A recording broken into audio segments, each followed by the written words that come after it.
how do we make sense of challenging passages in the Bible?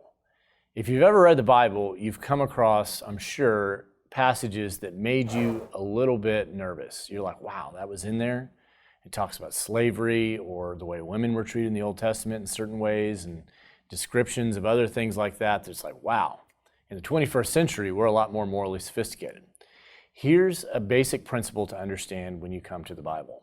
First and foremost, there's only 4 chapters in the Bible that describe things the way they're supposed to be. Genesis 1 and 2 and Revelation 21 and 22. Everything else in between is a description and an engagement with the way things are not supposed to be, where sin is there and free people are involved. So here's the thing to remember. God's ideal is from the beginning in Genesis 1 and 2. People are made in God's image, worthy of dignity and respect, right? So that right there, that takes away abusing women, that takes away slavery, that takes away all those things being a good idea or something that God would think is a good thing. They're not.